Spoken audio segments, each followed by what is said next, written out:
Hello and welcome to the 12 Months Marathon podcast with me, John Hill, the running podcast for the over 35s with marathon dreams. Episode 83, Naked Running. So what's going on with me at the moment? Well, I'm in week 9 of marathon training as I record this. I'm in that phase of marathon training where the volume ramps up and there isn't a great deal of respite. So I'm a bit tired, a bit fatigued, as is usually expected, a little bit depleted, but that's normal. You've got to manage it. So as I sit here, I've now done 2 20-mile plus runs. And I've tried to increase my easy pace slightly on those longer distance runs with a correlation to making sure my heart rate stays within a reasonable range. Now, I won't go off on a tangent, but I have been looking a little bit more at my heart rate because since I did my high rocks training, I think if you are a little bit more advanced and further down the road with your running, I think that heart rate is important. I don't think it's that important if you're a beginner because you've got to trust the data, and actually your heart rate could be really high, but you could be able to hold a conversation and breathe fine, which is a bit of an oxymoron in my opinion. So not to go off on a tangent, but that's kind of how I'm measuring my easier runs. So I've pushed the pace a little bit. So I am feeling it. It is a difficult time for marathon training when you're following a proper plan because weeks 8 to 14 arguably are sort of, I call that the belly of the beast. It's the peak time for your training, but this is when we build the marathon runner. This is when you get your body used to distance running. So it is a system, a strategy. It is something you've got to be aware of, and I am aware of, but that certainly doesn't mean that it makes it any easier. So I've called this naked running to obviously to get eyeballs on it, but actually it's quite a funny joke because a few years ago someone said to me that naked running basically is when you run without a watch or without headphones. Okay, and obviously the joke there, running joke, ha ha ha, pun intended, is that it only took me 6 months of community service to figure that one out. But on a serious note, yeah, so basically naked running is when you run without headphones or without a watch of any kind or a tracking device of any kind, which, bearing in mind that for probably the majority of time people have been running, they ran without any sort of recording device or headphones. The reason why I've called this naked running is because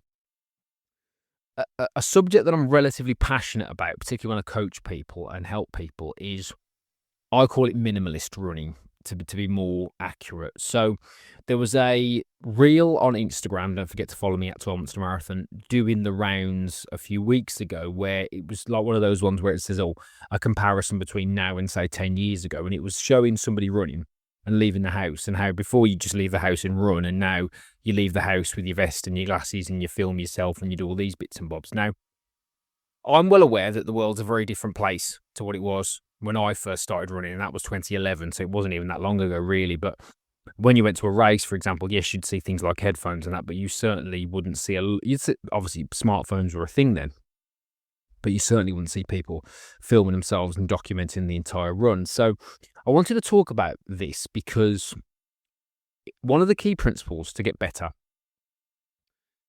is to look at the 1%. Okay, so when I've gone through my running journey, and this is my running journey, and to be fair, from what people say to me, it's a lot of people's running journey, is they want to improve. Now, usually that goes on a couple of directions. It's either they want to get faster or they want to go further.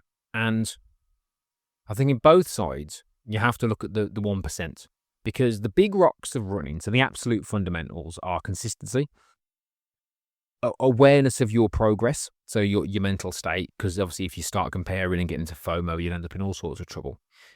Your technique and your mechanics, and things like that. So that's your foundation. So once you've got to build a level of consistency first. Without that, there's nothing. So you can work out as hard as you like, do the most intense workout in the world, but if you're not consistent, it's absolutely pointless. So for me, once you've got the basics in place, it's simple. Okay, I want to get better. How do I look at these 1%?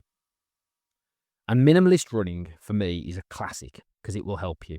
And all you've got to look at is, when we do anything, if we get into haves and needs, I think we've got a problem. Okay. And what I mean by that is, I have to run with music. I have to run with a running vest on. I have to take all these things with me. And when we get into haves, I think we create a bit of a problem. And that problem is that we become tied to external things that we think will help our performance, right? I'm going to caveat this one straight away.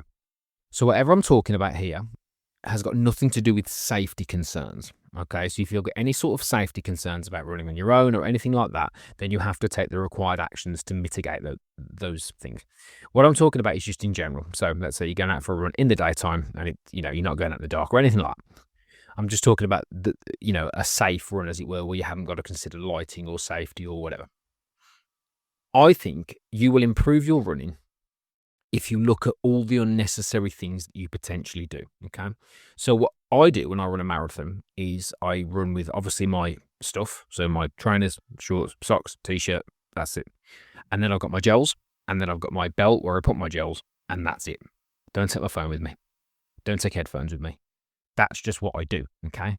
Because if I'm trying to hit a particular time, my focus needs to be on that and that alone. Okay. Now, if I'm doing a training run, for example, which isn't a massively high intense run, then yes, I will take my phone with me, and perhaps I will do like a video for some content on Instagram or things like that, or take my picture at the end to put on Strava and stuff like that.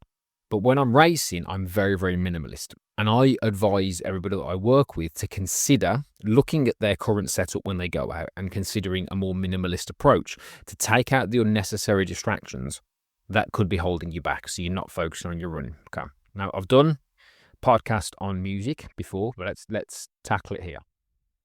So I'm well aware that I was listening to an interview the other day actually where somebody said that music gets you through the wall. Yes, however, that's something external. I think what gets you through the wall, first and foremost, is understanding that it doesn't necessarily have to be a wall. And secondly, you're fueling. Because if you fuel correctly and you prepare correctly, you don't necessarily have to hit the wall. It's a bit of a myth. Now, if it's your first marathon, I kind of think that difficult phase of usually it starts to kick in 16 miles-ish to 22, 23-ish around that window. I think it's to a certain degree unavoidable for first-time marathoners because you're not used to doing that. But if you've trained properly, then you will at least mitigate it, which is why, in my opinion, first-time marathoners should be doing a good number of runs over and above 16 miles to make sure they're getting their body and mind used to that window. Yeah. The hurt locker, as I call it, or the pain box, as Steve called it on the podcast a few weeks ago. So minimalist. So looking at the stuff you take out and so, well, actually, do I need all this stuff? So, for example, a running vest where you put your phone in the front of it and things like that. Is that necessary? Or could you get away with a flip belt? Now, a flip belt's more expensive, but at least with a flip belt, it's tucked away and everything is hidden and it's not bothering you. If your main focus of going for a run is to film yourself, then potentially you need to look at that, in my opinion, because what's more important, hitting a particular time or filming yourself and putting it all on social media? Now, I put stuff on social media, of course, it's what I do. But if it's a performance-based run, I haven't got the time or the concentration levels to be worrying about that because I'm focused on achieving my time. So when we see people running, since I've been in this space, let's call it that, running influencer, whatever you want to call it, I've noticed that people seem to be, not everybody, but some people seem to be more focused on producing a video than doing the run to the best of their ability. And I think for most normal people, if you aren't trying to get engagement or content or reach, then that's something you need to potentially look at that may enhance your performance. Okay. Because if you I look at the elites and I always say when I first started trying to hit sort of sub 3 marathons, so I was moving up the chain, as it were, in terms of the times. So in essence, moving towards the front of the race. What I noticed was the further up you got, the less stuff that people had. So there was no running vests. There was very few sort of arm straps for phones. And actually, when you get right to the quote unquote front, there's very few headphones. And that was the catalyst for me to run my first sub 3 marathon in April 23 without any music at all. I just went out for it. Yeah. And I've not run with music since, ever once, because I just got used to concentrating on my running. Now, if you listen to this and say, I can't possibly run without music, that's absolutely fine. That's your choice. The argument to that, or the counter to that, and this might get you thinking, is when I post this stuff on, say, social media, anybody that almost aggressively says, well, I have to run to music, I'm like, why has that bothered you then? Why has that bothered you? Why did you need to comment? Because if you're completely confident in your abilities and your performance, and you're happy with music, why would you need to defend that? Because here's a quote for you to remember. In my defensiveness lies my safety. I'll say it again. In my defensiveness lies my safety. Because defensiveness provokes attack. Okay. So it's fine to disagree with things. It's fine to debate with things. It's fine to have intelligent debate and all that. But if you get triggered using that awful word, in the 2026 word triggered or whatever you want to call it, by something like that, then you might have to look at that and say, why does that bother me so much? Because it might be that actually you think that you could go without music, or you might want to try going without music, but you feel tied to it. So what we need to look at is the things that we think we have to do versus the things we want to do, okay? Because I think it's quite easy, particularly when you're doing a big marathon. You know, let's use a London, for example, because I'm based in the UK. If you're typically doing a London, you want to take the sights in, you want to take pictures and do all that sort of stuff. But what you miss out on is the atmosphere. Because when I did London in 2024, second time I did it, first time was a bit of a mess. So I wanted to just soak the whole experience in. So there was no headphones, there was no phone, there was no nothing. I just soaked in the whole experience, and it was the best decision I ever made because I wanted to be in there. I didn't want it to be about anybody else or posting afterwards. You can buy the pictures for that, do you know what I mean, if you want to, or whatever you need to do. So I think what this comes down to, particularly with the minimalist stuff, is questioning any beliefs you've got about what you feel you need to do to run better. And usually it's not the music, usually it's not the running vest, usually it's not these things. These are just things that are trying to make it more convenient for us versus making us better, yeah? Because you can run very fast with nothing if you want to, or run very far with nothing if you want to. If you wanted to, you could go out, again, please refer back to my previous caveat, with absolutely nothing, without even a watch, and run as far as you wanted to. And that run would still have happened and you'd still feel that way. So we've also got a question on that basis, whether we're doing this for us or whether we're doing this for other people, or, and I do this, so I'm not going to certainly preaching for the parapet here, whether or not the old classic, if it's not on Strava, it didn't happen, whether or not you actually believe that. Because some people do, and it's a very difficult thing to break, because our first thought is always, well, I need to get this onto so-and-so app so other people can see it. Yeah, and I think that comes back to our minimalist thing. So for me, if you want to improve at running, or you're trying to get, say, more confident over a marathon training cycle, which a lot of people that listen to this will be, you've got to strip it back and you've got to say, okay, I need to focus on me here, and I need to make sure that I'm on point and I'm focused and I'm okay with me. Because there's one person you're going to spend a lot of time with when you're running a marathon and marathon training, and that's yourself.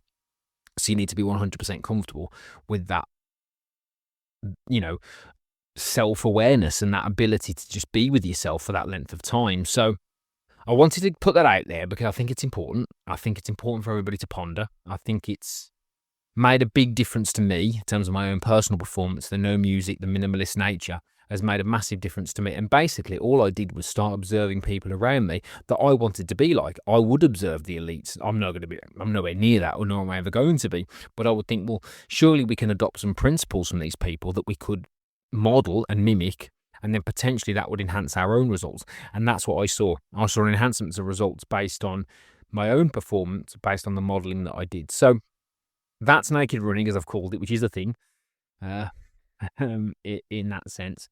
But in your case, if you're listening to this, look at what you do, what you feel you think you have to do, and then maybe think, can I strip this back? Is there any way of me minimizing this? Is there any way of me adjusting this to make sure that I'm focusing on me and doing the best that I can? And it's something I'm very passionate about, and I do have the odd rant about, but I just think sometimes it can help us and it can get us back focused on ourselves, because you're the most important person here with this. This is your journey, particularly if you're marathon training at the moment. It's about you. And yes, it's great to make things public, but if that's holding you back performance-wise, then potentially you need to look at it. So there you go. There are my thoughts on that. So thank you very much for listening. As always, I do appreciate it. If you're new to the podcast, remember to subscribe wherever you get your podcasts from, Spotify or Apple or anywhere else.